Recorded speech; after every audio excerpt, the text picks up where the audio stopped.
since I'm 35 and will be having a baby at 36, that I'm technically advanced maternal age. So I now have to see a specialist on top of my regular OB, and that is where we're going now.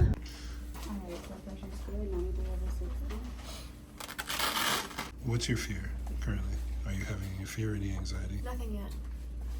So this is kind of a wait and see. Yeah, we'll see what happens. All right. You're not feeling any anxiety? No. Not yet. Natural birth. In 2021? Yes. Okay. And then the third one was in 23? Yes. All right. That was full term too, but that one I had a epidural. Did you have any complications with any of your pregnancy? I had, it was a home birth, and I had 2 weeks later some hemorrhaging. So I had to go back in, and they had to remove like bits of the placenta that were still left. They did a like a DNC for it? Or- Yes, I think that's what it was, yeah. We think very strongly that it was something that the doctors missed, that should have been resolved before we went home. So there's a little bit of anxiety there, but I mean, at this point, we've kind of, we're kind of, I don't want to say we're beyond it, but we've managed the thoughts sort of surrounding it. So it's very important that that she's aware that all I's are dotted and all T's are Yeah, with that crossed. specifically, it was like a huge reason for anxiety. Just so that the doctors know, my wife requires as much communication as possible.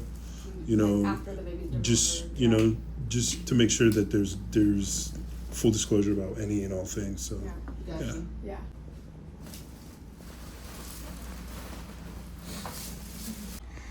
So while we're waiting for the doctor, let's talk about the time in the Philippines.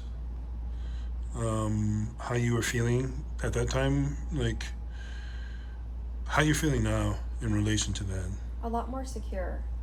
So how are you feeling then though? Scared. And like the people I worked with, they did their best. And I think that they did a good job, but I think I just required more. And especially with mental health issues, and I needed more. I just needed more. And so I was really traumatized by how everything went down, and then was scared to have another baby, to be honest. We'll do a basic anatomy. Scoot over towards me. Okay. We'll do a basic anatomy.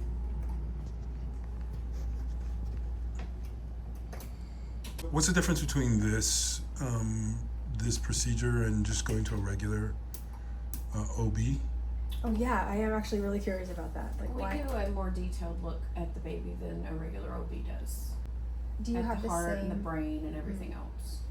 Because is it just like naturally, if you're 35 or older, you're supposed to be higher risk? Okay. Can you visually tell the sex? You can see it now. I should be able to.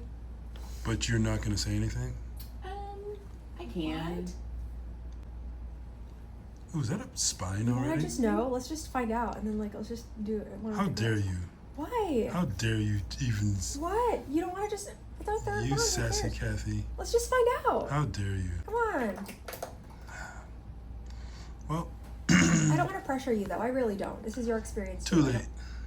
I've been pressured, and I've been convinced. Okay, you can see it. Now I will not let go. I've been waiting for the results to come back, and I checked. Oh, your NIPT? Yes, When I did checked you do every it? day. I did it Friday. Oh, it's gonna take 5 to 7 days. Oh no! Oh my God! If you can see it, that would be amazing.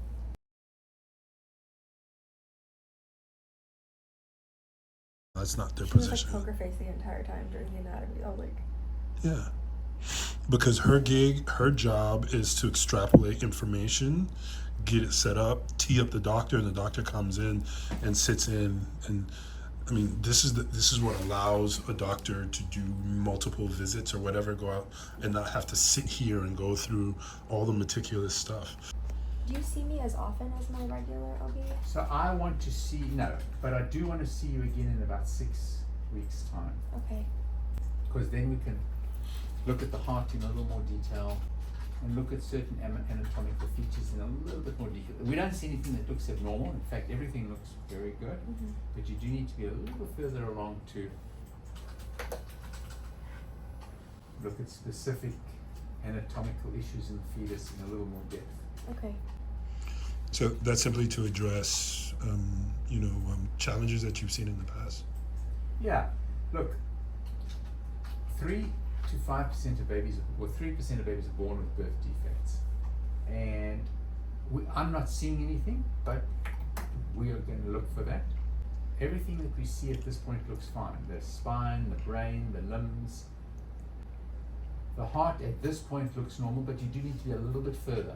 Come and see us in 6 weeks, and congratulations. Thank you. All right, guys. Okay, Good to thank see you you. Thank you, so Sandy. much. Thank you so much, Doug. Bye-bye. Okay. Good.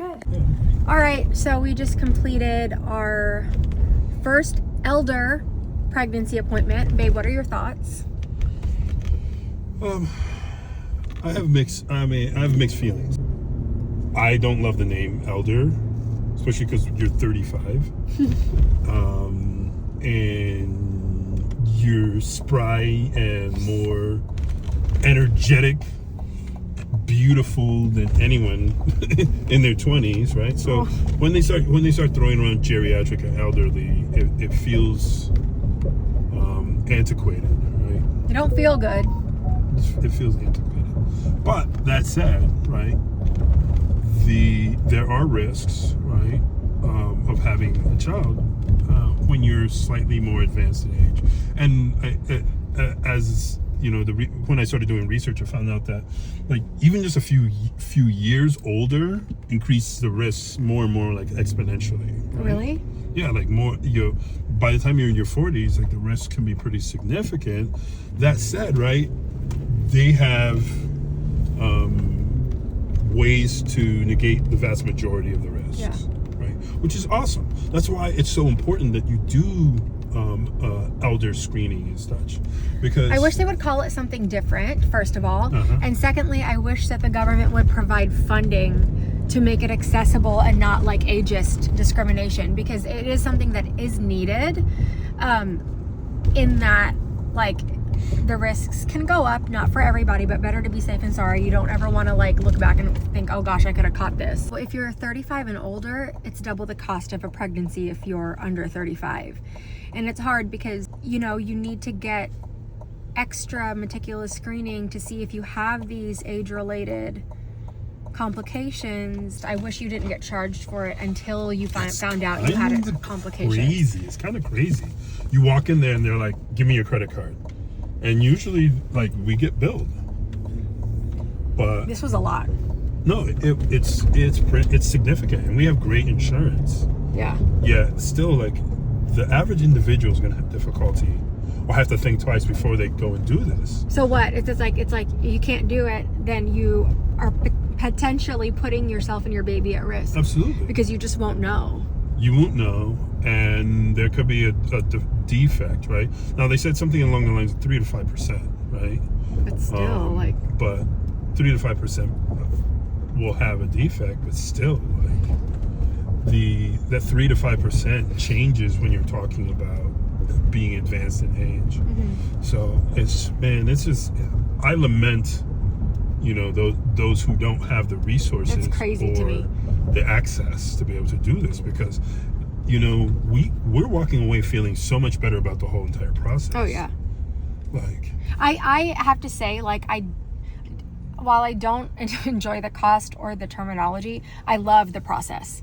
I love it. I love how much more meticulous it is. If you are over the age of 35, what was your experience, good or bad, and everything in between, with being at advanced maternal age, geriatric pregnancy, elder pregnancy?